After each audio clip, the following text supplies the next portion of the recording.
Okay, welcome one and all to our first Munch and Learn in a while. I hope everyone can hear us. Let me unmute. Jonathan, you're muted actually. Oh, yes. Sorry about that. We are encountering some technical issues. I think we are good to go now. Eugene, are we? Yes. Apologies for the delay. We are using a new platform, and it's also been a while since we conducted our Munch and Learn. This Munch and Learn is conducted over Facebook live stream. We paused it for a little while over the end of the year, and then we only recently restart the Munch and Learn with a new format actually, the Ask Away format. Bite size is still bite size, and hopefully you can ask some questions. You can ask some questions by typing into the chat box, right? Or into the comment box, and we try to answer it as we go along. The reason why we have this edition is also in the change of the year, we have a few people asking us, hey, there are a few CPF changes, or what are those? And we thought we can actually put together a little live stream to just make sense of some of these more pertinent changes to our CPF. Right, Jonathan? Yes, correct. So let us officially welcome you back to our Munch and Learn. Very much awaited. So yes, my name is Jonathan, and you have already heard Eugene. So Eugene and I will be hosting tonight evening. So we have a very interesting topic. It is what are the changes to CPF what are the changes to CPF in 2023 that concerns me? So we will discuss some of this topic. We will not want to make a disclaimer here to say that we are not an expert, but we have read through some and we want to share with you some of our insight. Okay, so but before we proceed, let me introduce that we will be having this format called Ask Away. So what is this Ask Away all about? Ask Away means we want this to be a conversational rather than one direction. We like to invite you to type in your questions. In fact, we have already collected some questions we will address later on.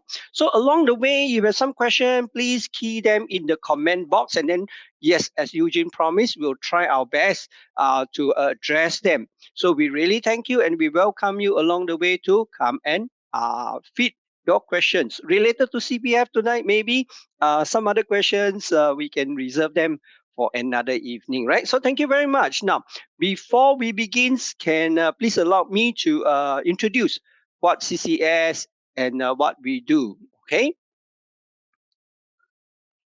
So yes, CCS is a registered with the Institute of Public Character status, IPC, and we are a member of the National Councils of Social Service.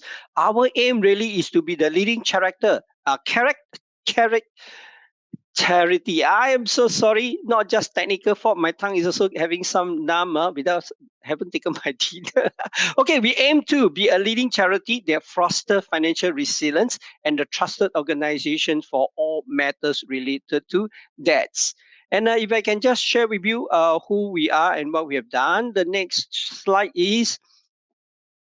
Okay, so how do we aim to do that to be a leading voice in the financial matters? First, we restore financial well-being. We work with some of our help seeker to help them with who are debt distressed individuals, and we help to facilitate a debt repayment scheme for them to come back again. And then to build financial capability, what we do is we conduct courses, we conduct workshop and talks like this to help people with the idea of responsible use of credit use and prudent money management. And of course, we also foster financial resilience. We have been working with some of the lesser served individuals and families. Okay, just to share with you some of our working partners. We have been also since 2004, is coming to 19 years. coming to 38,000 have received credit counseling with us, and out of these, about coming close to 26,000, we have managed to facilitate a repayment arrangement for them. So just to share with you some of these working organizations that we've been working with. So we have been working with this organization, and now to come to this evening, what are we going to talk about? We are going to share with you some of the CPF key pillars of Singapore social pillar, right, to our CPF.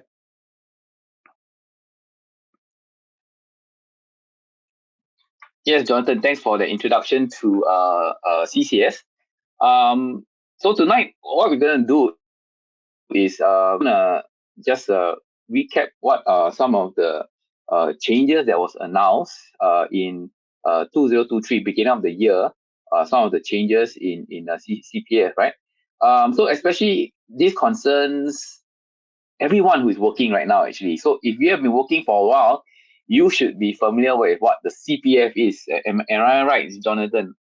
Yes, I think most of us in the audience know what the CPF is. We put part of our salary into CPF account. Then our employer also are required to make some contribution into my CPF. So a bit of my monthly income is taken away before the rest of it is deposited into my bank account. And so as a take-home pay, am I correct? Yes, but it's not taken away, but it actually is it's like a form of forced savings, right? So it forces you to save so that you can at least have some savings when you actually finally stop working and retire, right? Sometimes people find it hard to save, I know. So I suppose this forced savings is a good thing, right? But actually, okay, but I think, yes, I know that personally I find that it's quite difficult to save sometimes. So I suppose this forced saving is a good thing to me, lah.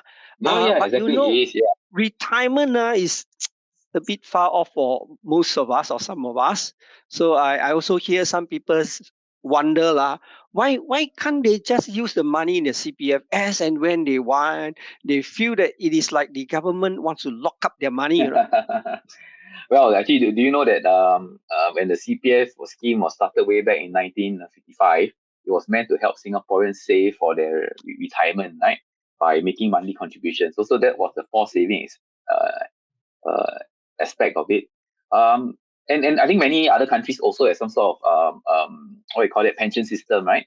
But I think I'm grateful that our CPF system is unique. Over the years, all this happened when we were very young. Over the years, they made some changes. One of the changes was to allow CPF to be used for housing, right? And this actually happened, I realized, in 1968, and the year the year, 1968. Oh, okay. yeah, I was born no, already. I was born already. yeah, you were born. I was just born.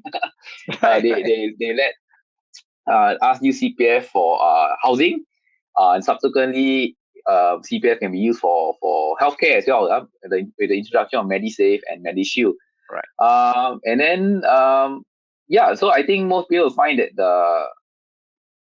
now CPF plays a very important part of our life for all these areas. Retirement, right? For retirement, for housing, and even healthcare. Right, right. I think most people find that CPF and its rules are quite complicated, and they seems to be like always changing, like you mentioned. Yeah. I think I mean it's a complex system to try to benefit everyone. Yeah. So there needs to be rules and system in place. But I think we need to take effort to take time to read. Personally, I have to reread a few times the information that's available on CPF website. Spend a bit of time. I know over the years CPF make their website more and more friendly. And then also they come up with a lot of FAQs as well. So this really contributed to my own personal understanding of the CPF as well, right? Okay, great. Yeah. So I I think suppose you have already read quite a lot about CPF, I and try that's to why. read and try to keep in touch. I think everyone should do that as well. There are many blogs out there as well, but make sure it's from reliable sources. I think that's the only thing I can say. I think I don't know Great, whether great. Jonathan, did you mention a disclaimer earlier on? I just want to have also state a disclaimer. I know we are like halfway through. That Mm-mm. many of the information here are shared for educational and informational purpose. So it's not constituted as financial advice, and it's also our own opinion, not necessarily that of CCS. Uh, but it's our sharing to make sure everyone understand how CPF can play a part depending on your life stage, right? So for tonight's Munch and Learn session, we want to focus on the recent announcement, right? So shall we get down to that? We just want to summarize, I think, three of the pertinent announcements that were shared. Yeah. Yes, let's do that. Okay, so like what Eugene has already shared. Whatever we share is our own research, own finding from a That's website right. that we know is trusted, right? So for tonight, we just want to highlight the changes to CPF that is announced in 2023. So these are the three points that we like to share. And then subsequently, if you have any questions about this or you have some related question, you can always type them in the comment box. So question, or rather point number one, we want to know or to highlight is that there is an increase in CPF monthly salary to $8,000. It is The monthly currently ceiling, not the monthly monthly ceiling. salary, What did monthly I salary say? ceilings. Monthly salary ceiling is increased from current 6,000 to 8,000, and it will be progressive That's over right. the next 3 years. And point number two is that there is also an increase in CPF contribution rates for the senior workers. That will affect me, I think, and I will definitely want to pay attention to that. And thirdly, we want to share is that there is an increase in CPF housing grant of up to 30,000 for first-time buyer of HDB flat or from the resales market. So let's go on to share and to touch on the Elaborate first a thing. little bit more, lah. Yeah, Yep. just to explain a little more about all these schemes. Okay, I'm also controlling the slide, so let me advance the slide. Okay, so the first one we want to talk about is actually there is an increase in CPF salary, monthly salary ceiling. So have the reason is that they would like us to have more saving for retirement, and so that we can also this amount of saving can also be used for housing. How are the changes, Eugene? You like to share with us more?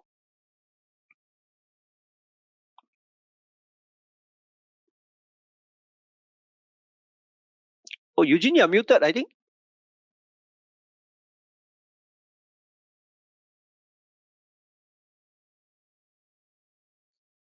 Yes, I was muted. So as Okay, I was yes. saying, as I was saying, um, higher CPF monthly salary ceiling will allow middle income Singaporeans, right, to save a bit more. Actually, overall, they may earn a higher overall salary because the additional contribution may also come from employers as well. Oh, yeah. But it also means that their take home pay may drop a little bit. Oh, okay. Yeah, yeah. I think when the government or when CPF implement these changes over the next few years, as you can Mm-mm. see from the the slide, the change is gradual. From 6,003 in September of this year, Right. progressively to 6,008, 7,004 to finally 8,000 in January of 2026. Right. So I suppose these changes will give people time, both employers and employees time to adjust, right? So I think this is a good thing. Higher contribution means I can contribute more to my CPF for my future retirement needs. Right. Mm-mm. Thanks, Jonathan. and What's and the next change? effectively and Yeah. effectively as you were mentioned, right, even if I have no increase in my salary, it seems that I actually have an increment, right, because my employer have to contribute more into my CPF. Oh, you are smart. You can see through the yeah. So It actually, means it's the something to employer look has to forward make to. Something to look look forward forward to, to. right? And because employer got to make a higher, slightly more contribution as well. Right. Correct. Okay. Now The the next second one change actually. that is, Mm, sorry. yeah. Go ahead. The next Yeah. change is the Yeah, the increase in next change is contribution actually rate. the increase in the CPF contribution rate for senior workers. Okay, I'm talking about people like me, right? So the whole idea is to strengthen retirement adequacies for our senior worker. By how? By allocating to our special account so that our special account can increase and thereby increase saving for our retirement. Maybe we just take a look at the maybe our age band, the 55 to 60. 55, right? Yeah. Yeah. That's more important to us, right? So actually when we hit 55, technically our CPF contribution dropped to when Right. we are before 55, Mm. from 37% to 36% and downwards. But of course, this is actually part of a rethink in CPF actually, as part of a progressive increase of CPF contribution rates to senior workers that are 55 and above, uh, to actually eventually have the same contribution rates as when we were younger and as we, Mhm. before 55. Yeah, so it takes time to make this adjustment, and the government has set a timeline of until 2030, if I remember correctly, to have contribution rates the same as throughout your younger working life as well. I think this is good to know, and we are getting there. Um, because what we are seeing is more people are continuing to work well into their 60s. And I think it's good that we are also drawing at least the same CPF contribution as when we are younger. So all this means is that higher contribution rates means there are more CPF savings that can be accumulated uh, when I continue to work into my 50s and 60s. Right or not, Jonathan? Yes. I think this is certainly good to know that we may expect more to or more of us to continue to working longer and beyond even 60. So having a higher contribution rate means that more CPF saving may be accumulated for from working longer. So I think that is a good news in that sense. Yep. Yeah, and for what I read also, for example, just taking the age group for 55 to 60 as an example, the change from last year to this year was 2%. Right. And what Jonathan you said earlier, the larger proportion of the increase will go into the special account, and rightly so, because the special account is our main account that will be transferred into the retirement account for um a retirement, right? So this is the allocation, that 2% increase, 1.5% to special. This is specifically for this age group. And Right. So the tweak actually is to make more money go into my special account, which is yes. actually reserved for my retirement account. Right.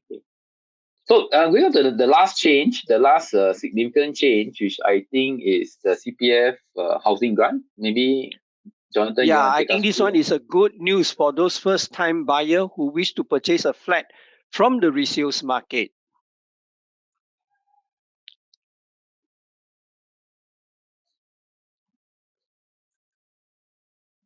Yeah. So actually, the grant has gone up by actually as much as 30%, as you can see from the slide.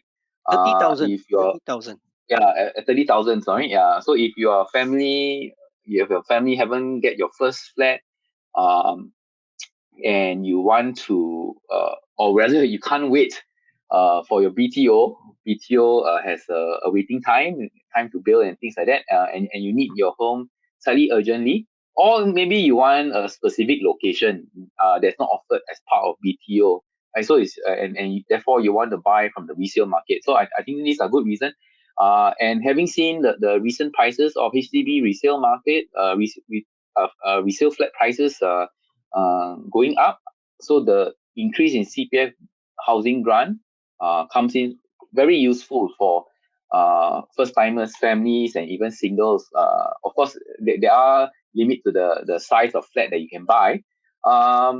Just looking at if I am a growing family, I need a larger flat, and I'm first time buying.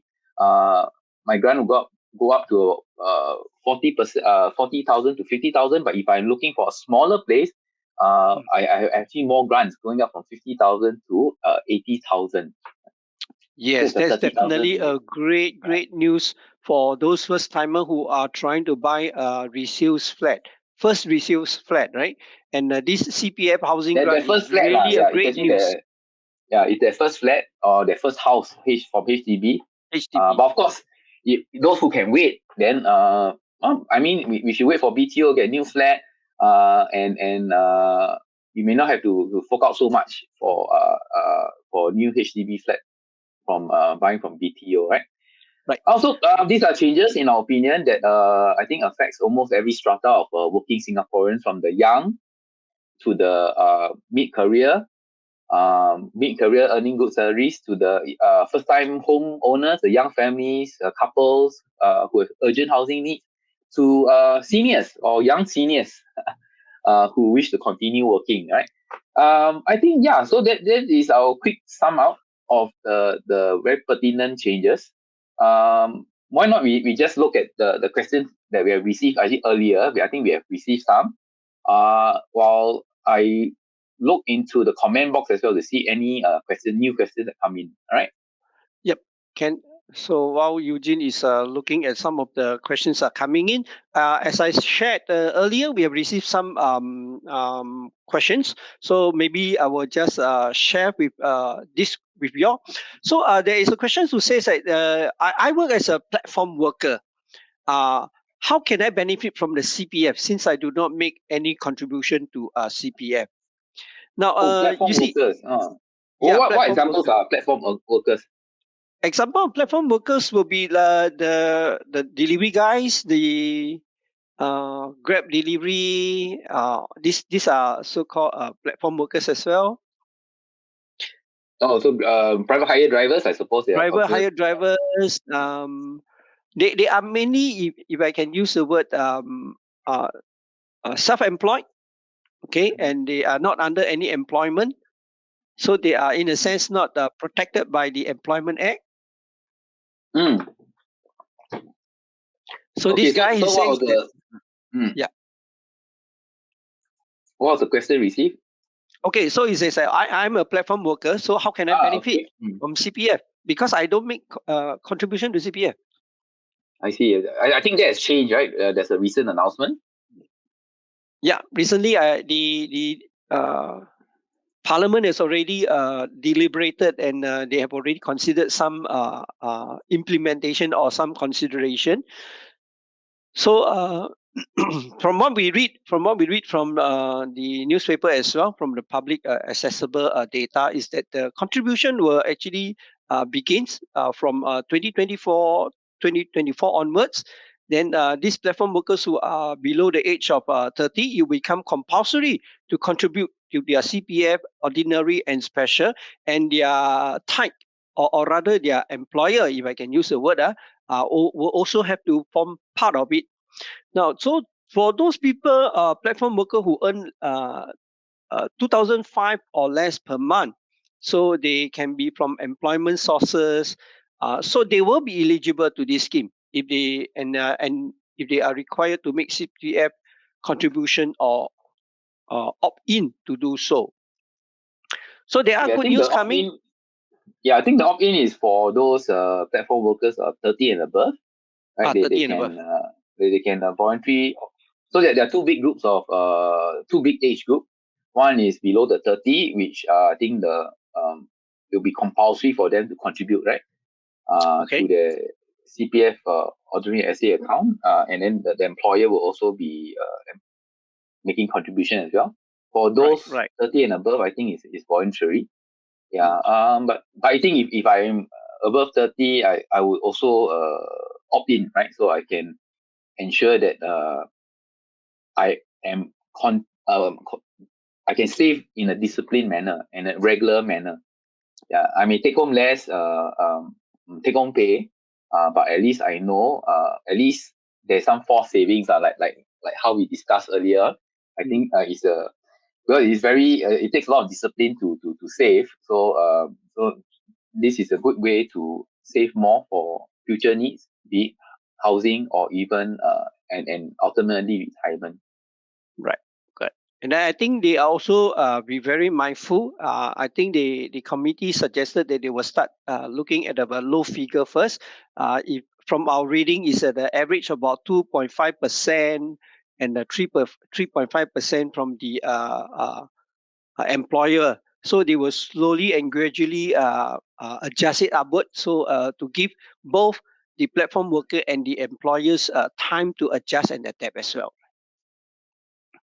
All right, okay, that's good.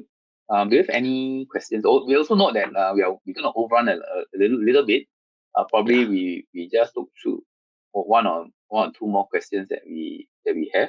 I don't see any new questions coming in actually, so we just take those questions that we Okay, already maybe have. yeah, we overrun a bit because of the technical issue. But anyway, there is this interesting question. So I think maybe we could just address it. Right? You say, should I invest into CPF?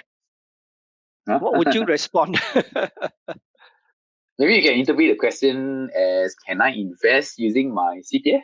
Yeah, I Would that make suppose sense? so, right? Because CPF itself, we can't really buy their stocks. We can't really invest into CPF. Yeah. But So like your if we interpret the question as, can I invest using my CPF? How would we answer this? okay, from what we read from CPF board itself is yes, you can. There are a few ways you can invest both your ordinary account from your ordinary account or a special account. This is under the CPF investment scheme or commonly known as CPFIS.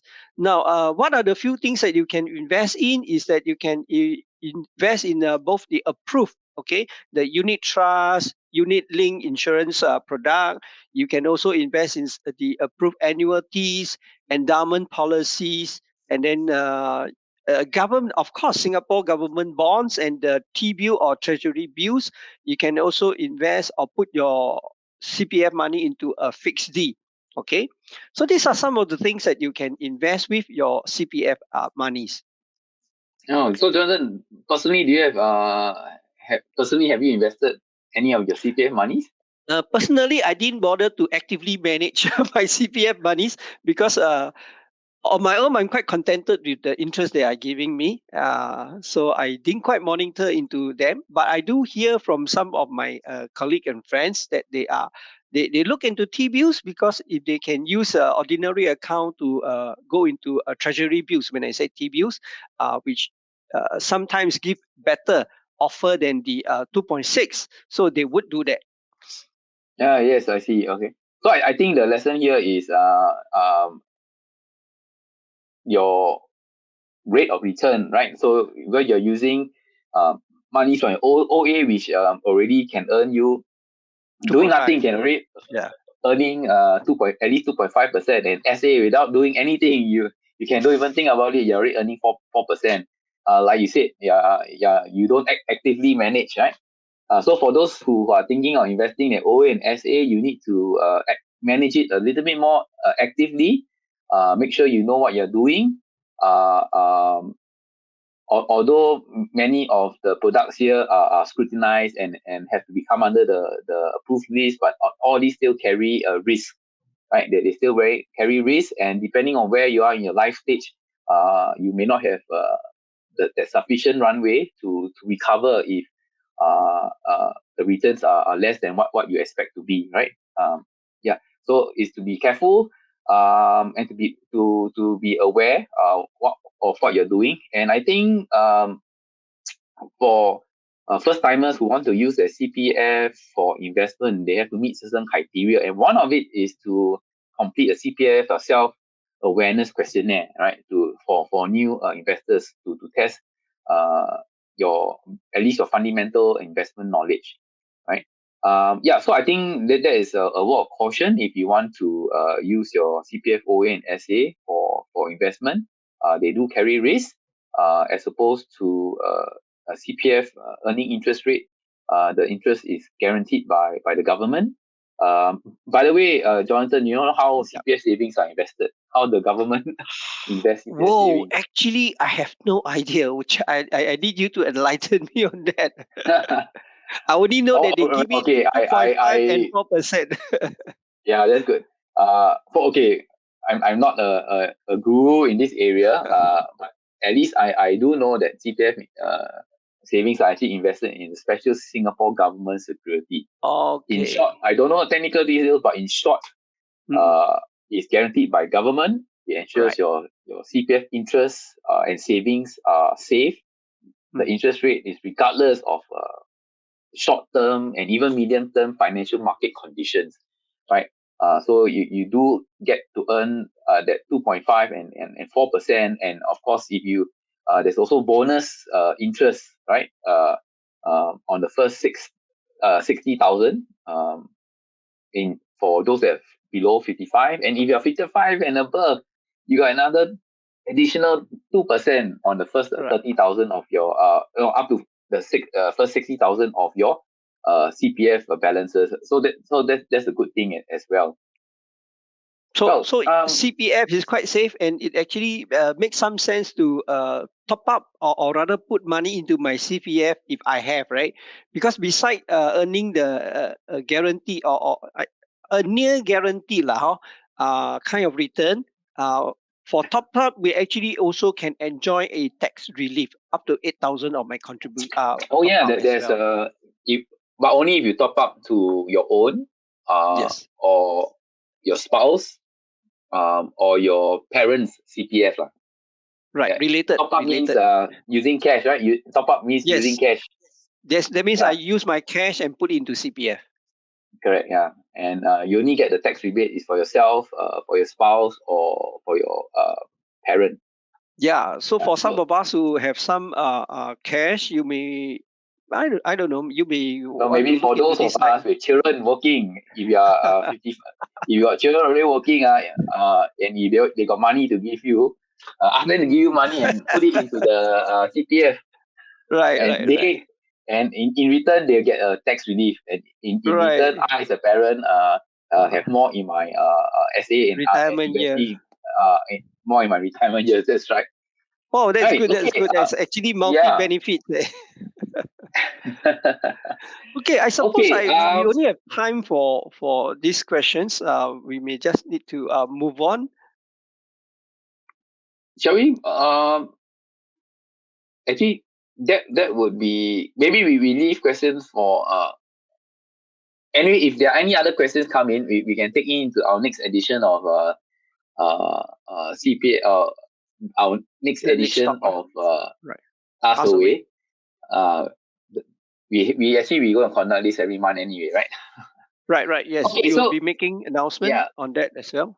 okay. So I think looking at the time, what we do is I think we give allow me to give a very quick summary of what we talked about. I think we shared three pertinent change. One is the change that affects mid-career, the increase in monthly salary ceiling to the progressive increase over 3 years. Um, for older Singaporeans, there's increase in CPF contribution rates, and this is part of a progressive increase so that older Singaporeans 55 and above can enjoy the similar type of CPF contribution when they were younger. For first timers looking to buy HDB flats, young couples, family singles, and for some reason they can't wait for BTO, they want to buy from the resale market. There is an increase in CPF grants to help you ease your down payment and your route to owning a HDB flat. So I think these are good changes. Of course, the details you need to actually uh, go to the respective CPF website to actually read more about them, how exactly it impacts you, right? Um, I am mindful of the time. The time now is 8:10.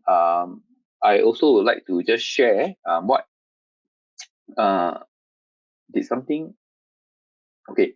To just share three things before we close off the session. We do conduct webinars like this from time to time. These are our Munch and Learn, bite-sized, under 30 minutes. We know nobody has time for long webinars, 45 minutes to 1 hour.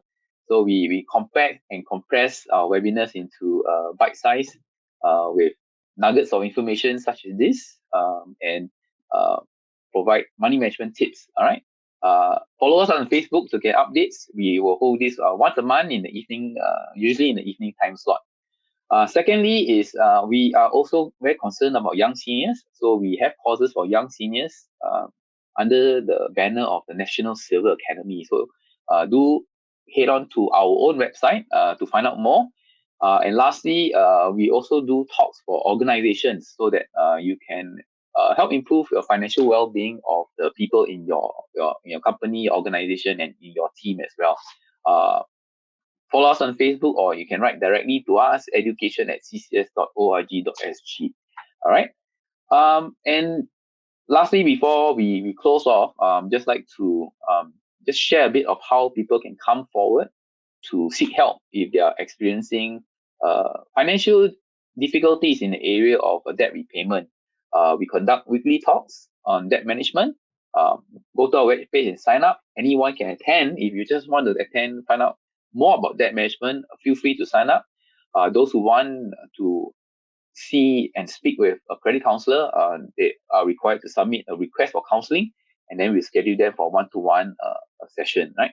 Of course, if you just want to hear more about debt management, can just simply attend our talk, and we conduct them on Zoom during weekdays, face to face in our office, during weekends over a Zoom webinar. All right. Right, Jonathan, that will lead us with a survey, right? We got a survey for them to do. Correct.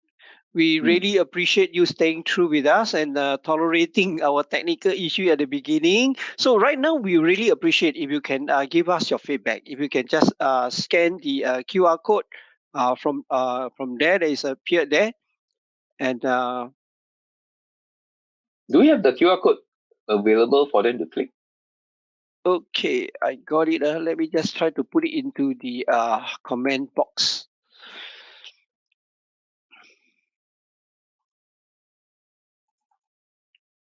Okay. Yeah, I also will try to do whether I can. Okay, I paste it into the comment box already. Have you got it? Yeah, it's there. Yeah, you can click on the comments box, the link, and then complete the QR code. It will take about 45 seconds. Just give us your quick feedback. It's always we always look forward to your feedback so that we can improve on our whether the delivery, the format, or the topics itself. So do give us the pleasure. Take 45 seconds and then complete this feedback, online feedback. Thank you so much. No, the link doesn't seem to be clickable actually. Let me try again.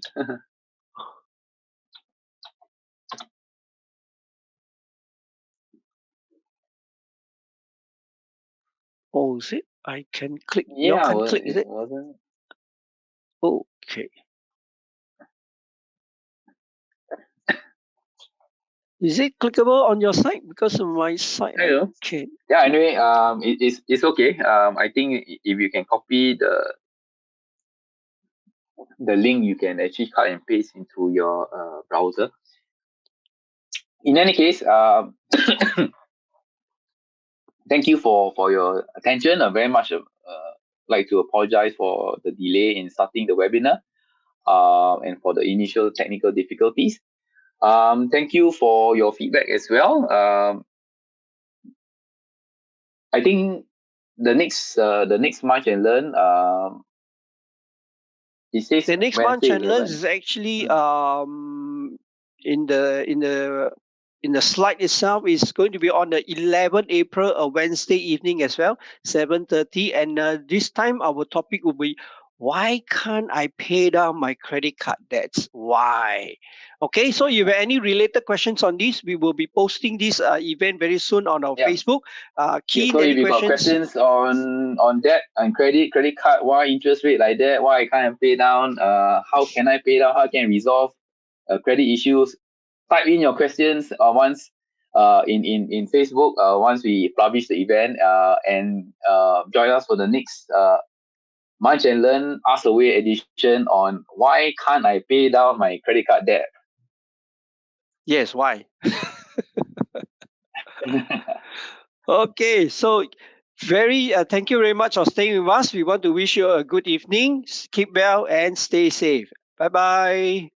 Yes, stay safe too. From Jonathan and myself, Eugene, thank you and good night. Bye.